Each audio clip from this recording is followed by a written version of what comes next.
So a few days ago, my son and I dug a ditch, a deep, long ditch, so that we could put one of those green sewer pipes in there. And it took a toll on our bodies. We're still sore. So I can't really go outside and start any new heavy projects. So if you could be patient with me, I'd like to review what I talked about recently to keep my mind going and to rest my body, all right? So I talked about the noun complement, all right, the different forms, and I talked about how in traditional and contemporary grammar, you'll find a noun complement in only 3 forms, okay? The prepositional phrase, the infinitive or infinitive phrase, and the noun clause. That's what traditional and contemporary grammar tells you, that the noun complement comes in only these forms. In other words, when you look in grammar books here and there, here's one and here's one, okay? You'll see that they don't give you much of a selection for noun complements. So I extended that. I said, no, there are, excuse me, more noun complement forms than you think. They're all over the place. I kept stressing that it's ubiquitous. They're all over the place. And if they're hidden in plain sight, okay? So I extended the list of forms and I included the proper noun, okay? So then, by then in my videos, I had 4 forms. Now I included the proper noun because why? Okay, well, here's the definition of the proper noun. So allow me to read this. A proper noun is a noun that serves as the name of a specific person, place, or thing. The proper noun indicates a specific person, place, or thing. It begins with a capital letter. So the proper noun specifies, okay? That's very important. The proper noun indicates a specific thing. So I kept this in mind when I was looking for noun complements. And I also kept this in mind. This is the big breakthrough for me, and you'll see this in my other videos, and I'm really proud of this. I studied the appositive. And this study started 30 years ago when we homeschooled our children. I would be teaching them things from the book, and I didn't have time to really think about it. Not only that, but some of the things kind of bugged me. And over the years, they just kept bugging me. I thought, I read that, and I don't completely agree with it. So I studied the appositive, all right?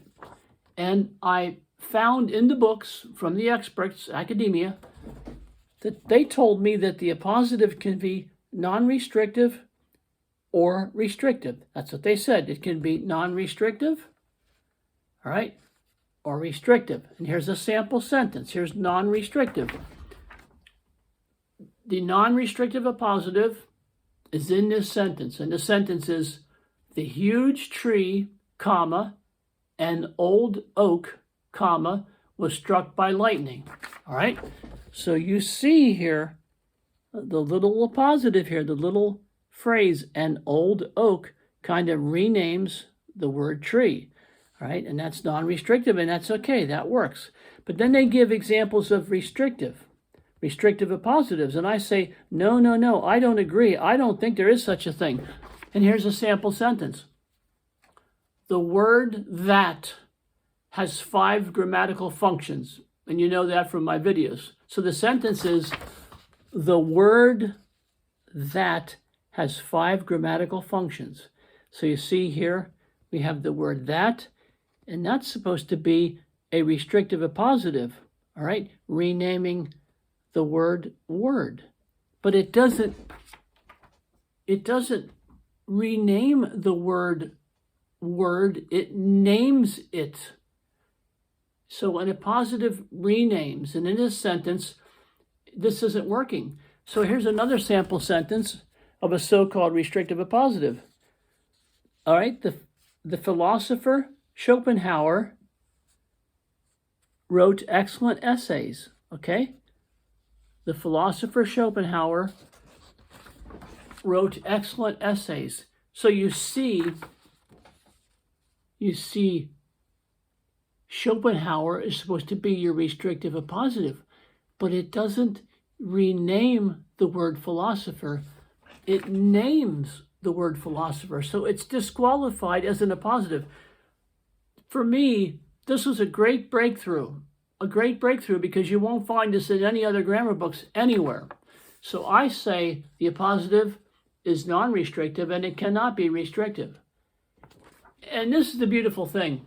Once you've determined that the appositive can't be restrictive, it frees up a grammatical form. It frees it up, and it can be available and used somewhere else.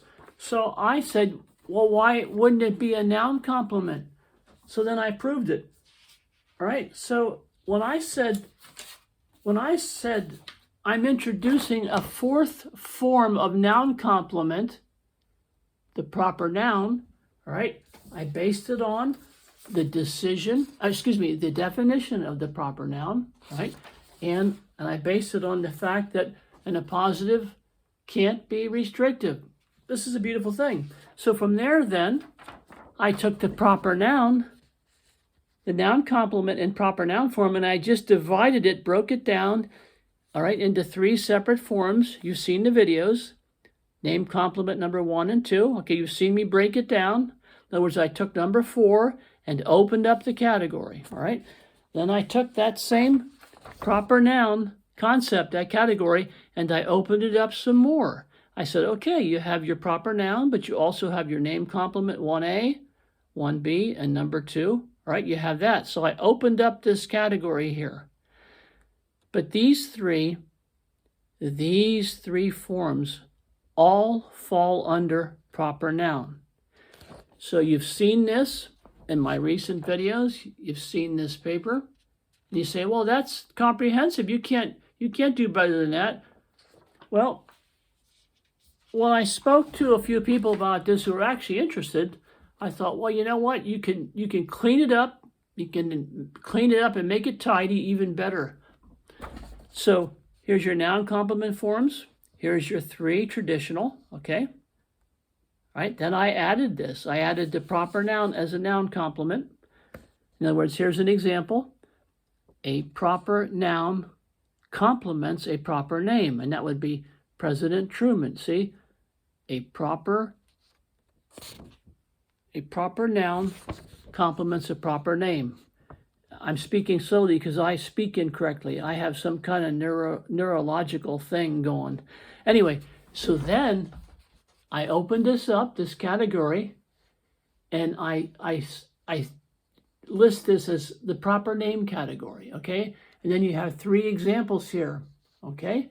Under proper name, all right, you have a proper name can complement a common noun.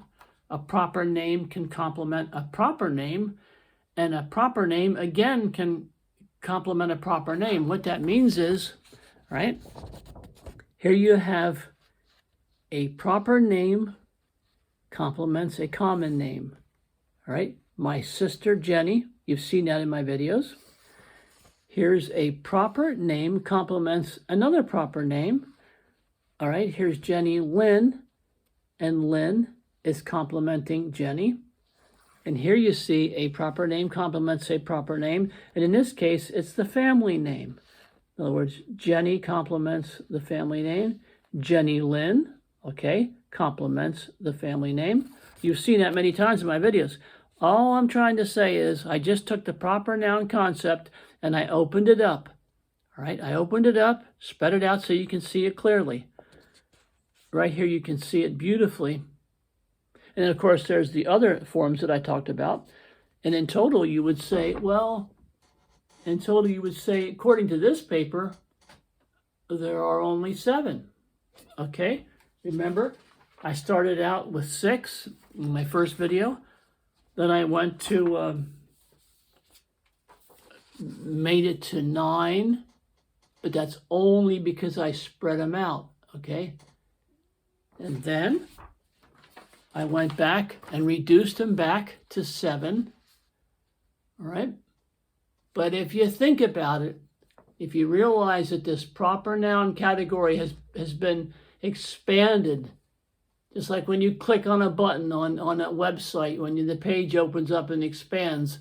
So if you say, okay, well, that's number 4, proper noun, is nothing but an expanded form, then you can reduce it back again, and you will end up where we started in my first noun complement video, the 6 forms. You'll end up right back where we started, the 3 traditional, the proper noun, and all of the expansions that go with it, all right?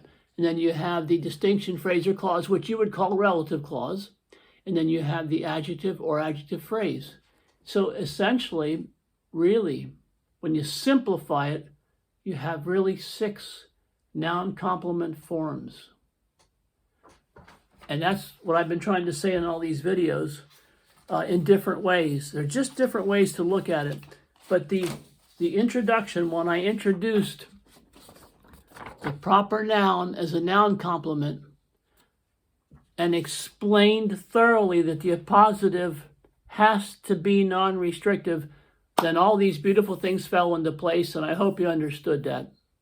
This will be in grammar books someday.